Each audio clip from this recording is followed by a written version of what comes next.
Imagine a fruit so useful, so productive, and so cheap to grow that an empire decided it could feed thousands of people across the ocean. Now imagine that the attempt to transport that fruit triggered one of the most famous mutinies in history. Not over gold, not over weapons, not over treasure, but over plants. Breadfruit is not one of the world's most glamorous foods. It does not carry the luxury image of saffron. It does not inspire the obsession of chocolate. It does not command the universal recognition of apples or bananas. To many people, it is barely known at all.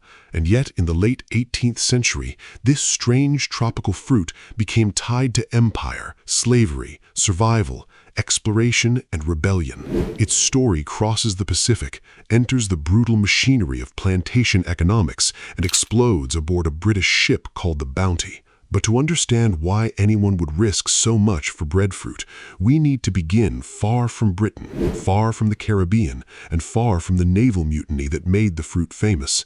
We need to begin in the Pacific. Breadfruit belongs to the mulberry family, and its name is almost a description of its purpose. When cooked, the flesh of many breadfruit varieties becomes soft and starchy, with a texture that early European observers compared to freshly baked bread. That comparison stayed. The fruit is green on the outside, often round or slightly oval, with a patterned surface that can look almost artificial. Inside, depending on the variety, it may be creamy white, pale yellow, or slightly golden. Some breadfruit types contain seeds. Many of the most valued traditional cultivated forms are seedless or nearly seedless, making them especially useful as food.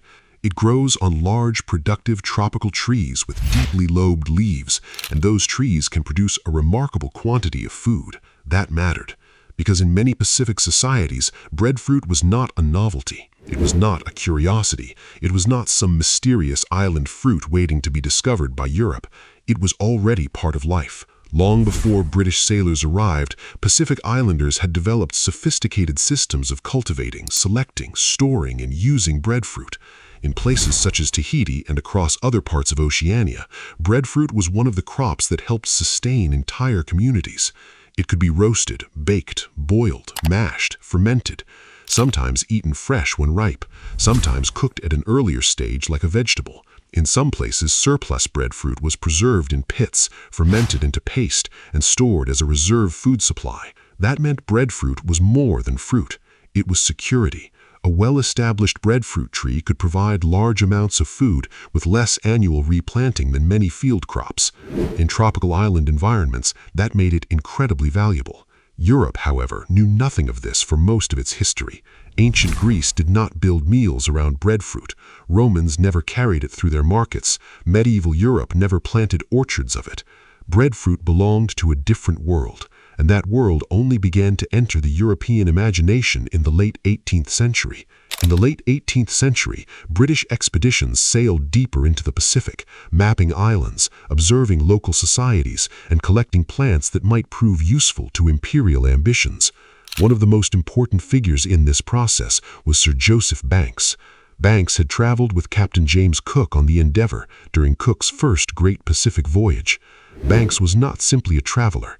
He was a naturalist, a collector, and a man deeply interested in plants that might be economically useful to Britain. When European visitors encountered breadfruit in Tahiti and elsewhere, they saw something remarkable. Here was a tree that produced abundant, filling food. The fruit seemed nourishing, the tree seemed productive, and in the eyes of imperial planners, it suggested efficiency. To Pacific Islanders, breadfruit had long been woven into culture and subsistence. To men like Banks, it also looked like an answer to a colonial problem.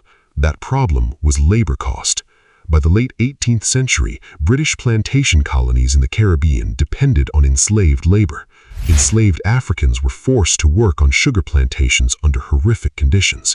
Feeding that labor force was a constant economic concern for plantation owners. Imported food could be expensive.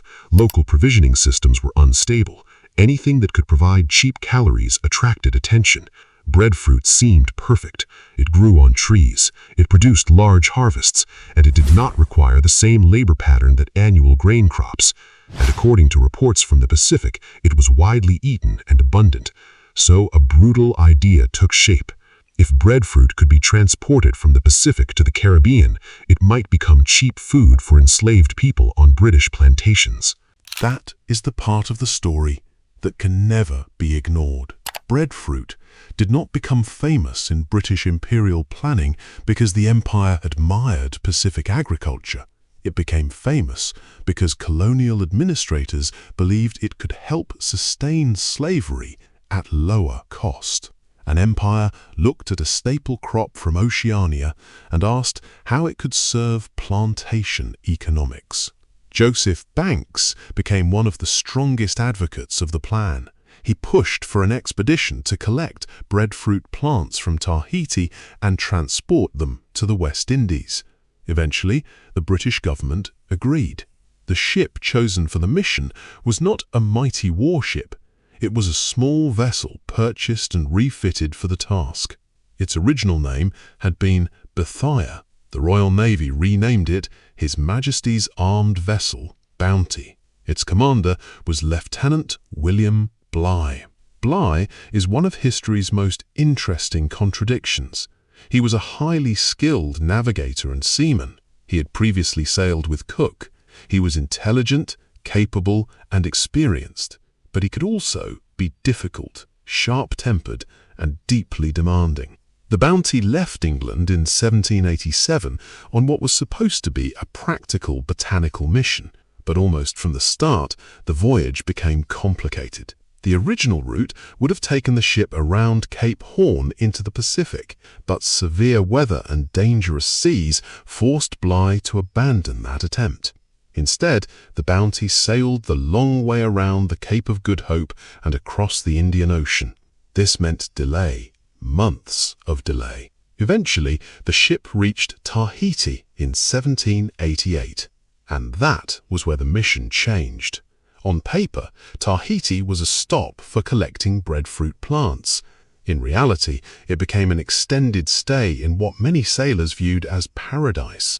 The Bounty remained there for about 5 months, while the crew waited for the right season and gathered hundreds of young breadfruit plants for transport. During that time, the sailors lived in an environment radically different from naval life. Tahiti was warm, fertile, and socially open in ways that seemed astonishing to many Europeans. Food was plentiful, daily life was easier. Relationships formed between crew members and Tahitian women. The rigid hierarchy and discipline of shipboard life weakened. For sailors accustomed to harsh naval order, Tahiti was intoxicating. And for Bligh, that was dangerous. The longer the crew stayed, the harder it became to restore full discipline. Meanwhile, the mission itself took over the ship. Breadfruit plants were not simple cargo. They were living organisms that required care, water, and space. The Bounty was effectively turned into a floating greenhouse. Pots and plant frames occupied precious room. Fresh water had to be rationed not only for the men, but for the breadfruit, and that created resentment. The sailors knew they were being asked to endure hardship for plants. Plants meant for a plantation system many of them did not directly benefit from. Plants that, in daily life aboard the ship, could seem almost to receive as much attention as human beings. In April 1789, the Bounty finally departed Tahiti, carrying more than 1,000 potted plants, including breadfruit and other specimens. But the atmosphere on board had changed. Some men did not want to leave Tahiti, some resented Bligh, some were frustrated by discipline, some were angered by rations and treatment, and one of the most important among them was Fletcher Christian. Christian had once been close to Bligh, but relationships on ships under stress can collapse quickly. Less than a month after leaving Tahiti, near the islands of Tonga, mutiny erupted. In the early morning of April 28, 1789, Fletcher Christian and several supporters seized the ship. Bligh was taken from his cabin, the mutineers took control, and the mission to carry breadfruit across the world exploded into chaos. The scene has become legendary. Bligh, along with 18 loyal men, was forced into a small open launch. Think about how extreme that was. A crowded little boat, minimal protection, limited supplies, thousands of miles from home, set loose in the Pacific. Meanwhile, the mutineers kept the bounty. Some of the breadfruit plants were thrown overboard. The cargo that had helped define the voyage no longer mattered. The mission had collapsed. What happened next is one of the astonishing survival stories in naval history. Bligh, whatever his faults, was an extraordinary navigator. In a small, overloaded boat, facing hunger, exposure, and danger, he led his men across roughly 3,600 nautical miles to safety. They first attempted to land at Tofua, where one crew member was killed in conflict with islanders. After that, Bligh made the desperate decision to avoid most landfalls and push westward across the open sea. Using skill, discipline, and remarkable navigation, he brought the launch all the way to Timor. It remains one of the great feats of seamanship. The mutiny became famous. The ship became famous. Bligh became famous. Fletcher Christian became famous. And Breadfruit became permanently attached to the story. But here is the irony. The Breadfruit mission failed on the Bounty. The mutiny ensured that, so for a moment, the Empire's botanical dream collapsed. Yet the British did not give up. Breadfruit still seemed economically valuable. The idea remained alive, and Bligh, despite having suffered mutiny, was given another chance.